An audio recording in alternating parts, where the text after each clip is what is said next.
Muli po isang magandang umaga sa bawat isa. Pagkatapos po ng All Saints Day bilang holiday, ang susunod po na holiday bago magpasko ay ang The Feast of Immaculate Conception bilang ating common grace. So, anong ho ba ang The Feast of Immaculate Conception? Ito po ay isang Catholic holiday na ipinagdiriwang tuwing December 8 bilang parangal kay Blessed Virgin Mary's conception free from original sin. Ang dogmatic ng kapistahang ito was officially defined by Pope Pius IX noong December 8, 1854. At sa Pilipinas po, naging official national holiday noong December 28, 2017 na nilagdaan ni President Rodrigo Duterte bilang isang bansang deboto kay Maria. Ang kapistahan pong ito, it celebrates that the belief Mary, the mother of Jesus, was conceived without original sin. So ang pangunahing kaisipan po ng doktrinang ito ay si Maria ay ipinaglihi at ipinanganak ng walang kasalanan. Kaya po siya tinatawag na immaculately conceived o walang dungis na ipinaglihi. Ang madalas pong dahilan kung bakit ibinibigay dito ay sapagkat itinuturing na kailangan nito ni Jesus upang siya ay walang kasalanan.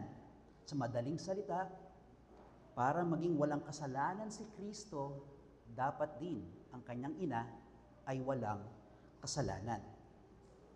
Ngunit makikita po natin ang logical error sa doktrinang ito. Para maging walang kasalanan si Kristo, ay dapat walang kasalanan ang kanyang ina.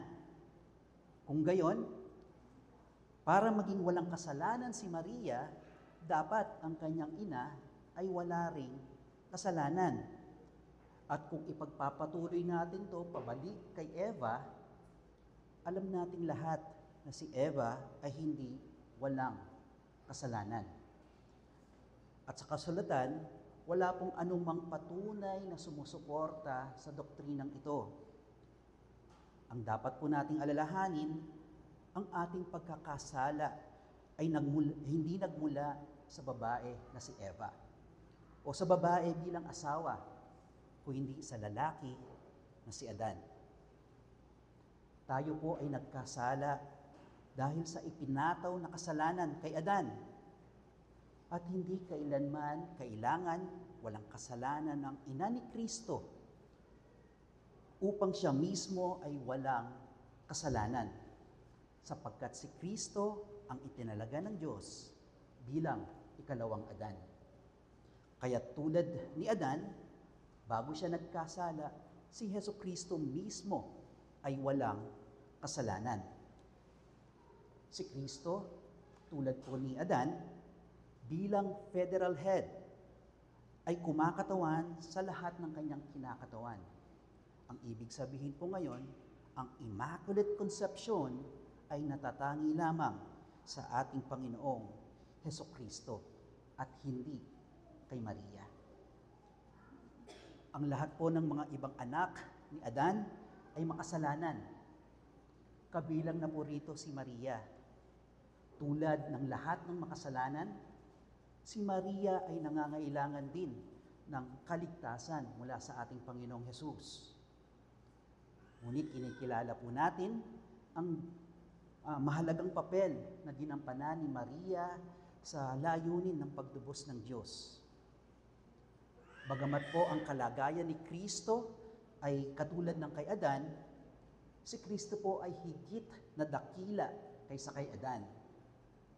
Kailangan nating maunawaan ay si Adan ay nilikha ng Diyos bilang isang tao.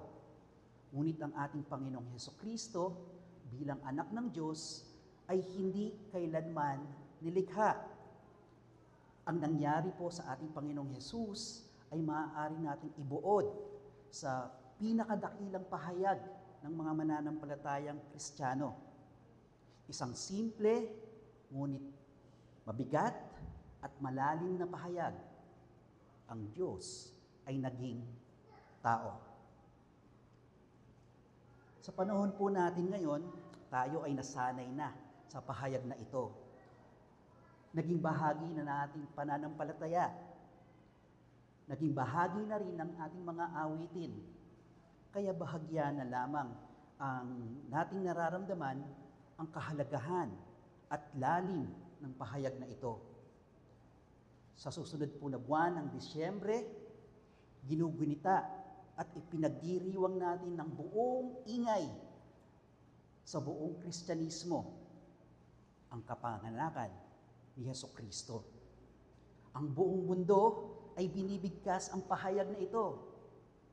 Ang Diyos ay naging tao.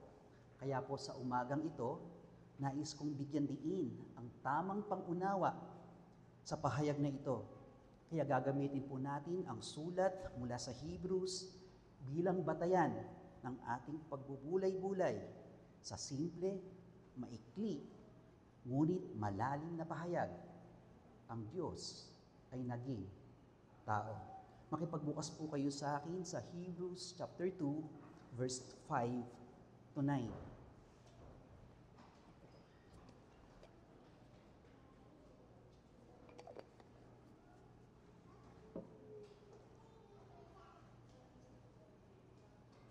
Sapagkat hindi ipinasakop ng Diyos sa mga anghel ang sanlibutang darating, na siya'y naming sinasabi, ngunit may nagpatunay sa isang dako na sinasabi, ano ang tao upang siya'y iyong alalahanin? O ang anak ng tao upang siya'y iyong pagmalasakitan? Siya'y ginawa mong mababa kaysa mga anghel ng sandaling panahon. Siya'y pinutungan mo ng kaluwalhatian at ng karangalan. At siya'y inilagay mo sa ibabaw ng mga gawa ng iyong mga kamay. Ipinasakop mo ang lahat ng mga bagay sa ilalim ng kanyang mga paa. Ito po ay mula sa Psalms 8, verse 4 to 6. Nang masakop niya ang bawat bagay, wala siyang iniwan na hindi niya nasasakop. Ngunit ngayon ay hindi pa natin nakikita nasasakop niya ang lahat ng mga bagay. Kung hindi, nakikita natin si Jesus na sa sandaling panahon ay ginawang mababa kaysa mga anghel. At dahil sa pagdurusa ng kamatayan, ay pinutungan ng kaluwalhatian at karangalan upang sa pamamagitan ng biyaya ng Diyos ay maranasan niya ang kamatayan alang-alang sa lahat. Pagpalain po ang pagkabasa ng kanyang banal na salita. Hindi po ginawa ng Diyos ang mga anghel upang maging tagapangaral ng Ebanghelyo. Ang mga anghel ay nakikibahagi sa kaligayahan dulot ng Ebanghelyo sa pamamagitan ng pagmamasid sa mga tao na naliligtas dahil sa Ebanghelyo. Ngunit po ang Ebanghelyo ay hindi kailanman inilagay sa ilalim ng pamamahala ng mga anghel. Ang tao po ang binigyan ng karangalan ipangaral ang mga ito at hindi ang mga anghel. At ang dakilang may akda at nangangasiwa ng ating pananampalataya ay walang iba kundi si Hesukristo. Hindi isang anghel. Hindi ang anghel ang ginamit ng Diyos upang magministeryo, kundi ang tao. Sa pamamagitan ng mga anghel, ipinapadala ng Panginoon ang kanyang mga salita. Ngunit walang mga anghel ang naging tagapangaral ng Ebanghelyo ng biyaya ng Diyos. Ang karangalang iyon ay inilaan ng Diyos sa isang mas mababang uri pa na nilalang, ang mga tao. Kaya ginawa ng Diyos ang mga tao bilang kasangkapan ng kanyang kahanga-hanga at kamangha-manghang gawain ng biyaya dito sa lupa. Isang tungkuling napakataas sa mga anghel, ngunit hindi ito ibinigay sa mga anghel. Ito ay ipinagkaloob sa tao, isang karangalang ibahagi ang ebanghelyo sa ating mga anak at sa ating mga magulang. Gayon din kay Adan, bago siya nagkasala dahil sa kanyang pagsuway, ang lahat ng mga hayop na nilikha ng Diyos, kinilala siya bilang kanilang Panginoon at tagapamahala. Subalit higit na walang hanggan ang katuparan nito sa ikalawang Adan at sa kanyang sariling kapangyarihan at karangalan ay muling itinaas ang tao bilang hari sa sanlilikha. Hindi pa natin nakikita ang tao bilang ganap na namumuno sa lahat ng bagay. Ang ganap na pamamahala ng tao dahil sa kasalanan. Gayunman, nakikita na natin ito ngayon sa ating Panginoong Jesus. Nakikita natin ito sa pamamagitan ng pananampalataya. Nakikita natin si Jesus hindi bilang Diyos, kundi Diyos na naging tao. Itinaas ng higit sa anumang pamumuno, kapangyarihan, kaluwalhatian, at karangalan. Ipinapaliwanag po ng ating teksto mula pa ng simula ng kanyang sulat ang kataas-taasang kalikasan ng anak ng Diyos. Una, ipinapakita ito sa pamamagitan ng paghahambing. Ang pagiging higit sa anak ng Diyos kaysa sa mga anghel. Nagtanong siya ng mga bagay tulad ng kanino sa mga anghel sinabi ng Ama ang salitang ito na sinabi niya sa anak. O sino ang maihahambing sa anak pagdating sa kanyang katangian kung ito ay ihahambing sa mga anghel. Pangalawa po, dumating siya sa unang babala sa sulat ng Hebrews. Ang aklat po ng Hebrews ay kilala sa 5 mahalagang babala. Ang una po rito ay matatagpuan sa unang bahagi ng ating teksto, verse 1 to 4.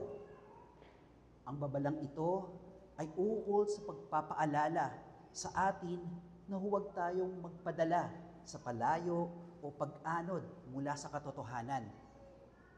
Kung hindi, bigyan diin ang mabuting balita ng Ebanghelyo ng Diyos. Ang layunin po ng Hebrews sa pagbibigay ng mabalang iyon ay sa pamamagitan ng pagsabi na ang 10 utos ng Diyos kay Moses ay ipinagkaloob sa pamamagitan ng mga anghel. Ito ay isang tradisyon na matatagpuan sa lumang tipan na nagsasabi ang mga anghel ay naging tagapamagitan ng mga pagbibigay ng kautusan.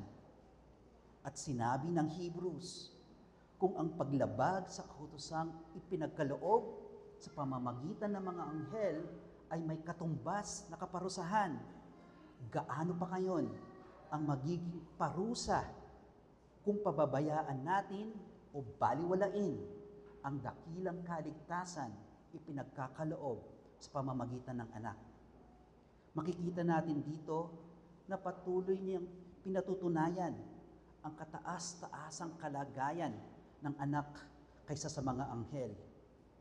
Sa pagkakataong ito, sa pamamagitan ng pagpapakita kung gaano kalaki ang kasalanan sa paglapastangan sa kaligtasang ipinagkakaloob ng anak.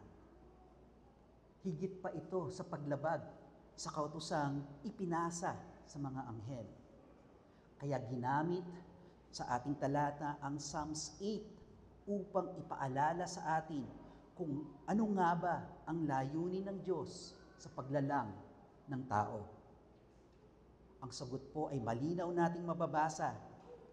Bagamat ang tao ay nilalang na mas mababa kaysa sa mga anghel, ang layunin ng Diyos ay hindi sa mga anghel, kung hindi sa mga tao. Ibinigay ng Diyos sa tao ang tungkulin ng pamamahala sa sanlibutan. Ang kapangyarihan na mamuno sa daigdig ay ipinagkatiwala sa tao at hindi sa mga anghel. Ngunit ano po ang nangyari? Ang taong pinagkalooban ng tungkuling mamuno sa mundo ay nabigo. At iyon ay si Adan. Dahil sa kanyang kabiguan, hindi natin nakikita ang ganap na pamahala na dapat sana'y isinasagawa ng tao ayon sa kanyang layunin.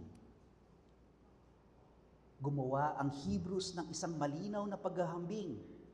Sa verse 8, sinabi niya, ngunit hindi natin nakikita ang sanlibutan na nasa ilalim ng kanyang ganap na pamamahala.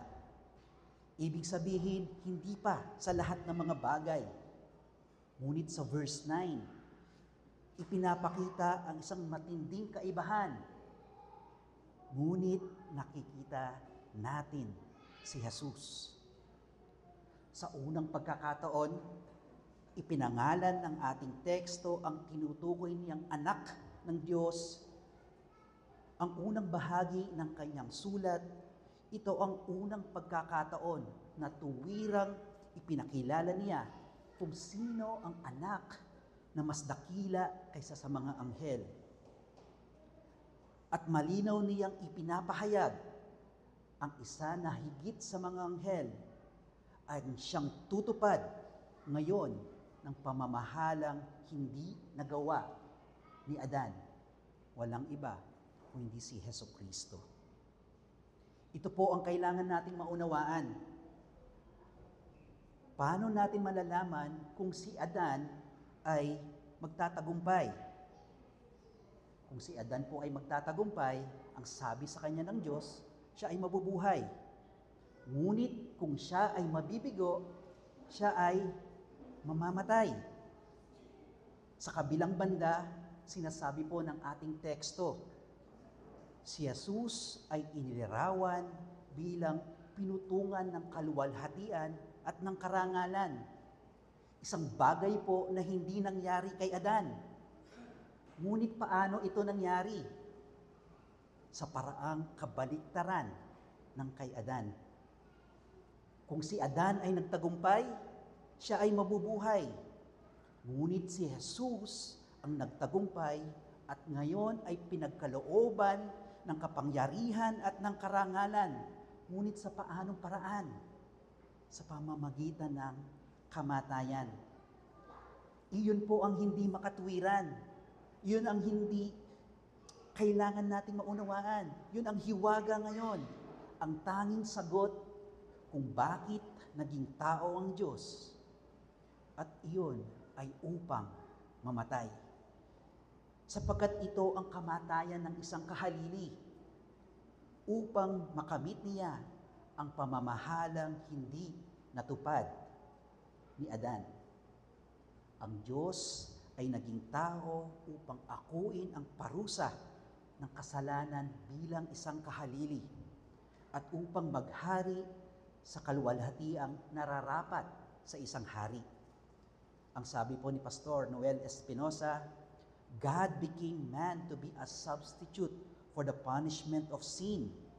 And now, with kingly glory, ang Diyos ay naging tao upang maging kahalili ng parusa ng kasalanan. At ngayon, ay pinutungan na makaharing karangalan. Sa madaling salita, sinasabi po ang pinag-uutos sa Psalms 8, para sa tao ay ngayon ay natutupad sa anak ng Diyos. Siya ang ginawang mas mababa kaysa sa mga anghel, bagamat siya ay higit na dakila kaysa sa mga anghel. Ang anak ng Diyos ay higit na dakila sa mga anghel. Ngunit sa maikling panahon, siya ay ginawang mas mababa kaysa sa kanila. Ibig sabihin, si Jesus ay ibinaba sa kalagayan ng pagpapakumbaba o humiliation. Pansinin po natin ang pagkakaiba. Hindi pa natin nakikita ang pamumunong binabanggit sa Psalms 8 na ipinagkaloob sa tao sa ibabaw ng lahat ng nilikha. Ngunit nakikita na natin ito ngayon sa ating Panginoong Hesus. Hindi ito natutupad sa isang makasalanang tao. Ngunit natutupad ito dahil kay Hesukristo. At dito unang binanggit ng Hebrews ang kanyang pangalan. Si Jesus ay ang Diyos na naging tao. At ang layunin ng pagka-Diyos na nagkatawang tao ay upang siya ay maging kahalili para sa kasalanan at kinatawan sa pamumuno. So maaari po nating tignan ang dalawang paraan ng ito kung paano naging tao ang Diyos upang maging kahalili. Una po, siya ang mahabaging handog ng Diyos bilang kahalili sa parusa. He is God's gracious provision of substitute for punishment. Ikalawa po, siya ang maluwalhating katuparan ng Diyos sa pamamahala sa buong sanlilikha. He is God's gracious fulfillment of the dominion of creation. Tignan po natin ang dalawang paraan na to. Una, siya ang mahabaging handog ng Diyos bilang kahalili sa kaparusahan. Dalawang ulit pong binanggit ng ating teksto ang kamatayan ni Kristo. Una, nang siya ay ang paghihirap ng kamatayan. Ikalawa, ng kanyang ipahayag na siya'y makakaranas ng kamatayan para sa lahat. Madaling hindi mapansin ang pagkakaiba ng dalawang ito.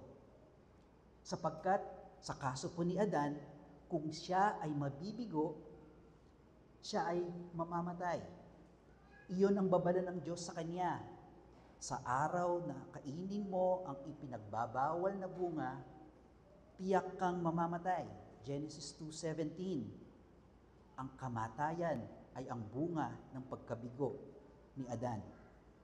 Nangahulugan ngayon, sa kabaliktaran nito, kung siya ay magtatagumpay, siya ay mabubuhay. Sa kaso po ng ikalawang Adan, ang Diyos na naging tao na si Jesus, sa paraan ng kanyang pagtupad sa utos, sa pamamahala ay sa pamamagitan ng pagdanas ng kamatayan para sa lahat. Paano natin maipapaliwanag ngayon ito? Sinabi ng ating teksto, ito ay dahil sa biyaya ng Diyos. Sa kaso ni Adan, ito ay magiging bunga ng kanyang sariling pagsisikap at hindi dahil sa biyaya. At sa mga makasalanan ngayon, ang tanging paraan upang ikaw ay maligtas sa kaparusahan ng kasalanan ay sa biyaya lamang ng Diyos. Sa paanong paraan? Sa pamamagitan ni Hesukristo na siya ang umako ng parusa ng kasalanan. Sa kamatayan bilang isang kahalili sa isang makasalanan. Kailangan po ang anak ng Diyos ay maging tao at kailangan siyang magsimula sa pinakapinagmulan ng pagiging tao. Tandaan po natin, hindi ito nangyari kay Adan. Nang likhain siya ng Diyos, marahil ay nilikha na siya na ganap na tao na o matanda na. Ngunit sa kaso ni Jesus, upang siya ay maging ganap na kahalili, ito po ngayon ang kamangha-mangha sa lahat ng hiwaga. Siya ay nagsimula sa pinakasimula ng buhay ng tao sa pamamagitan ng paglilihi. Sinabi ng Diyos sa pamamagitan ng mga anghel kay Maria na siya ay maglilihi ng isang lalaki sa kanyang sinapupunan. Nagsimula si Jesus sa mismong sandali ng paglilihi. Ito po ang kailangan nating maunawaan. Ito ang kailangan nating maintindihan. Si Jesus ang manlilikha ng sansinukob. Siya ang may akda ng buhay mismo. naging isang maliit na embryo sa sinapupunan ni Maria. Ipinanganak siya sa pinakamababang kalagayan at nabuhay ayon sa Biblia sa ilalim ng kautusan.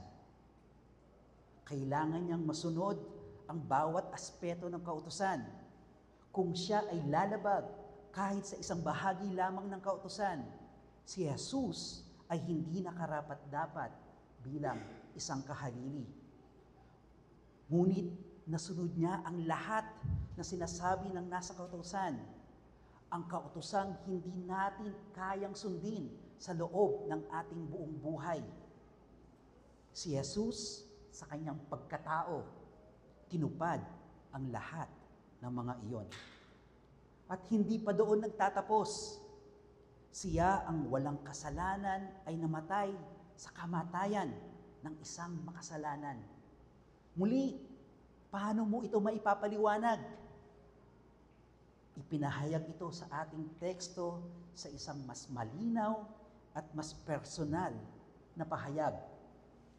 Bagamat ang buong bagong tipan ay puno ng pagtukoy sa kamatayan ni Kristo, sa Hebrews 2:9 sinabi lamang, siya ay tumikim ng kamatayan para sa lahat. Naranasan niya ang kamatayan alang-alang sa lahat. Ibinibigyan din dito ang personal na karanasan ni Hesus Kristo sa kanyang kamatayan. Sa mga sulat po ni Pablo, sinasabi niya, si Kristo ay namatay.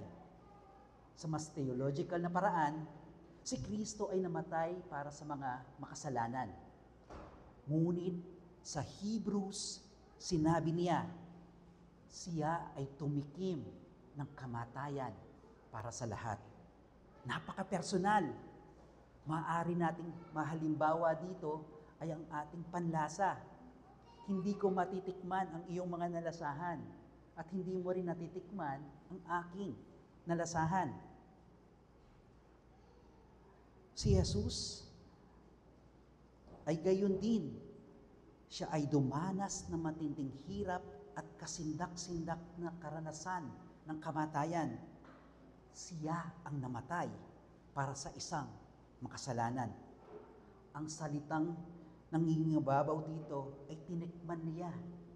Naranasan niya. Tinikman ni Jesus ang sindak at kilabot ng kamatayan.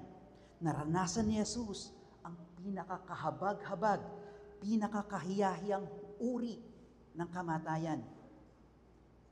Ipinasan ang krus ng mga Romano at mga Hudyo para sa kasalanang hindi niya nagawa. Tinikman niya ang kilabot ng kamatayan.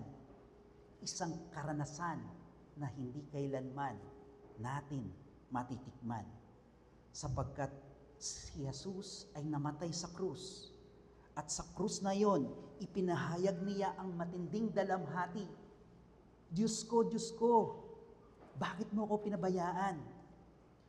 Ito lamang ang pagkakataon na tinawag niya ang Diyos na aking Diyos. Sa halip na karaniwang pagtawag niya na Ama.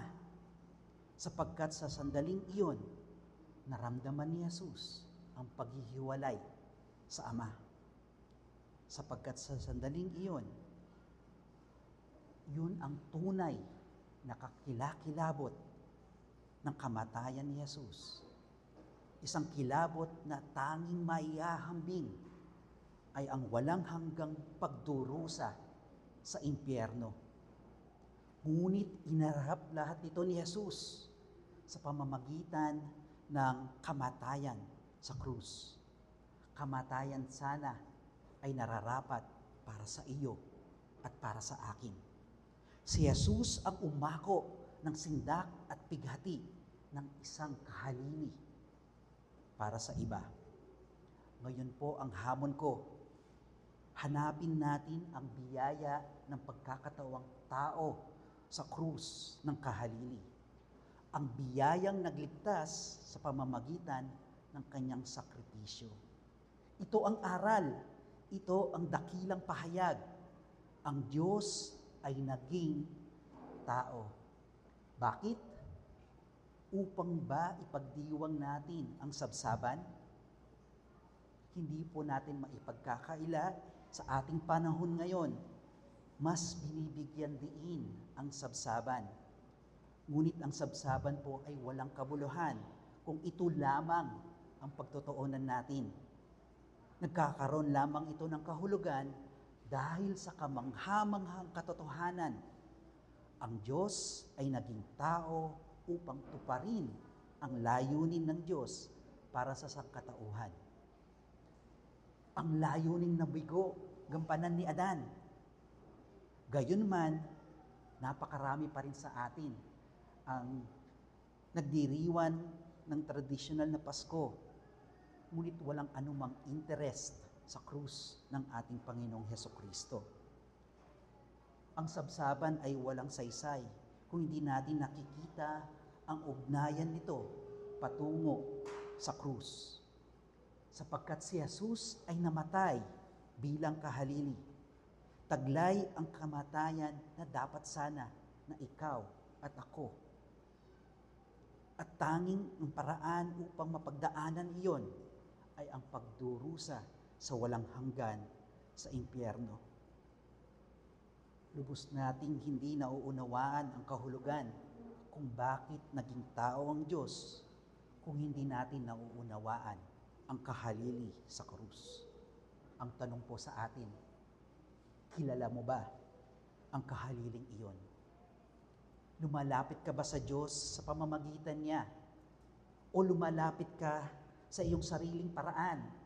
Iniisip mo ngayon na sapat na ang iyong kabutihan at iyong mga gawa upang tanggapin ka ng Diyos. Iyan ang malaking pagkakamali ng sariling katuwiran. Ngunit kahit ang mga mananampalataya na, sa tuwing lumalapit sa Diyos, ay hindi lumalapit sa kanilang sariling merito, kundi sa pamamagitan din ng isang kahalili, ang katuwiran ni Jesus. Kaya po araw-araw, kailangan nating ipahayag, salamat po sa Diyos, sa krus ni Jesus.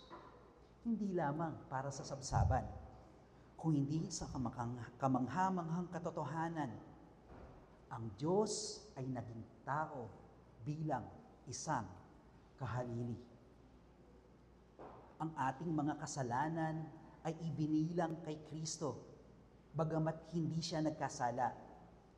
At sa parehong paraan, ang katwiran ni Kristo ay ibinibilang sa mga mananampalataya, bagamat wala tayong sariling katwiran.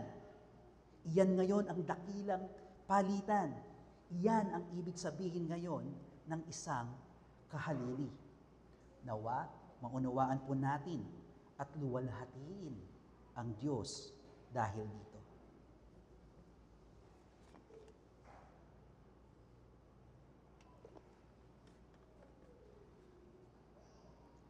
Ang ikalawang paraan po bakit naging tao ang Diyos upang maging kahalili, siya ang maluwalhating katuparan ng Diyos sa pamamahala ng sanlilikha. Muli po, sinabi ng ating teksto sa Psalms 8 ay upang ipaalala sa atin na ang tao ay itinakda ng Diyos upang magkaroon ng pamamahala sa kanyang nilikha. Ngunit nabigo dito si Adan, at ito ang dahilan kung bakit naging tao ang Diyos, kung saan nabigo ang sangkatauhan at doon naman nagtagumpay si Hesukristo.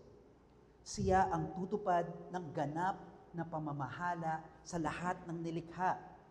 Kaya gagamitin po natin ang dalawang aspeto ng panahon. Una, natupad na. Ito ay nangyari na sa nakaraan at patuloy pa rin nangyayari sa kasalukuyan.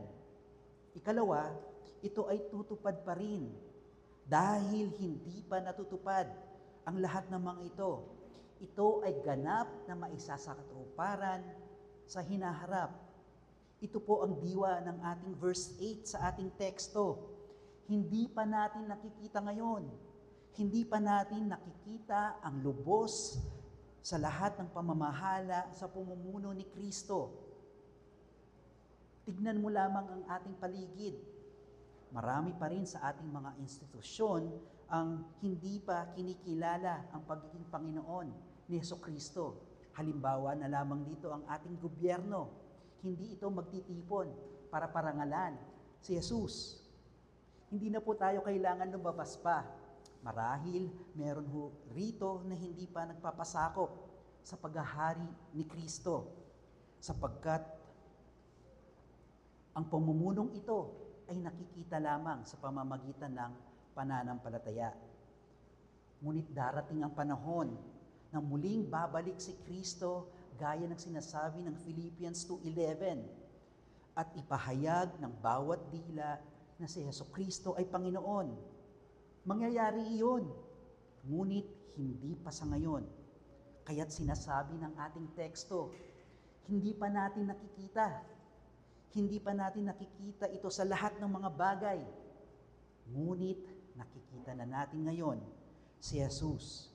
Si Jesus mismo ang nagsisimulang tumarin ang lahat ng mga ito. Ang iglesia ay dapat maging lugar na kung saan ang katotohanan ito ay natutupad na sa bawat individual at bawat kinatawan. Ano nga ba ang nagpapaunawa sa isang mananampalataya? Dati po siya ay nasa ilalim ng kapangyarihan ng kasalanan. Ngunit nang siya ay naligtas na, siya ay napasa ilalim na sa pamumuno ni Kristo. Iyan po ang paanyaya ko sa inyo kung kayo po ay wala pa kay Jesucristo. Isupong mo ang iyong sarili sa kanyang pamumuno at sa kanyang pagkapanginoon, sapagkat doon lamang matatagpuan ang kaligtasan. Ano naman ang nagpapaunawa sa iglesia? Ang isang iglesia ay ang pagtitipon ng mga individual na sa ilalim na ng pamumuno ni Jesucristo. Bagamat po iba-iba ang antas ng ating pagpapasakop, kaya kung minsan po ay nagkakaroon pa rin ng alitan o hindi pagkakaunawaan sa iglesia, sapagkat may mga bahagi pa rin sa atin ang hindi pa tuluyang nasasakop sa pamumuno ni Kristo. Ngunit ito po ang dapat nating maging layunin sa araw-araw nating pagpapasya at pakikibaka. Dapat si Jesus ang siyang namumuno sa atin. Sinasabi ng ating teksto, si Jesus ay nakoronahan ng kapangyarihan at ng pamumuno. Ang iglesia ang nagpapatuloy ng misyong ito, palawakin ang pamumuno ni Jesus. Iyan ang dapat nating gawin, palawakin ang impluwensya ni Kristo sa sanlibutan. Iyan ang pagtawag sa iglesia, palawakin ang interes para kay Kristo, palawakin ang kanyang pamumuno. At ito ay dapat magsimula sa iyong sarili.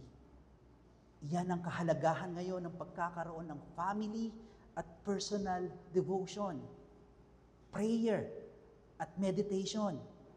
Palawakin ang interes ni Kristo sa iyong sarili. Kaya ang hamon ko po, talikuran natin ang sariling pamumuno at paghahangad ng mga bagay sa mundong ito. Pasakop ka sa pamumuno ni Jesucristo at ng kanyang kaharian, sapagkat walang sino man ang dapat may kapangyarihan ng katumbas ng pamumuno ni Kristo sa kanyang isinasagawa sa kanyang mga tao, sapagkat si Jesus mismo ang namumuno sa kanyang kaharian. Wala dapat sino man ang may kapangyarihan mamuno sa kanyang kaharian, maliban lamang kay Jesucristo. Ang ating pakikibaka sa ating pamumuhay bilang isang mananampalataya ay maipapaliwanag lamang bilang isang tunggalian ng mga pamumuno. Sino ang namumuno sa iyo bawat araw? Sino ang masusunod? Kung nagbabanggaan ang mga interest, kung nagbabanggaan ang iyong mga damdamin at ang iyong kaalaman sa salita ng Diyos, sino ang masusunod? Sino ang namumuno? Darating ang araw na ang tao ay muling mamumuno sa lahat ng nilikha. gaya ng layunin ng Diyos mula pa ng simula. Ngunit sa kasalukuyan, si Jesus ang siyang namumuno bilang kinatawan ng kanyang bayan. Dahil siya ay namumuno para sa atin, tayo rin ay nakikibahagi sa pamumunog iyon. Ang sanlilikha ay dapat hindi maghari sa atin sapagkat ang ating kalagayan ngayon, sabi ng Ephesians 2:6, tayo ay muling binuhay na kasama niya at pinaupo sa kalangitan kay Kristo Jesus. Iyan ang wika na maharlikang pag-upo sa trono. Tayo ay pinupuo, tayo ay pinapaghari na kasama ni Kristo. Tayo ay mga hari at mga saserdote na sinasabi ng Revelation chapter 1. Kaya kapag hinahayaan natin ang isang bagay ang namumuno sa atin, sa halip na si Kristo, ipinapakita natin ngayon, ang pagbagsak ni Adan ay nasa loob pa rin natin. Dapat maging layunin natin na lumago sa kabanalan. At ang paglago sa kabanalan ay nangangahulugan, lumago ka sa pamamahala ng nilikhang bagay sa mundong ito. Ang tanong po is, ano ang iyong pamumuno sa mga nilikha? Ito ba ang iyong kayamanan o pera na tila may kapangyarihan, kontrolin ang lahat? O ito ba ang iyong relasyon o estado sa buhay na kumakapit sa iyong damdamin at kalooban? Kung kayo po ay isang mananampalataya, dapat mong maunawaan ngayon, si Kristo na ang namumuno sa iyo.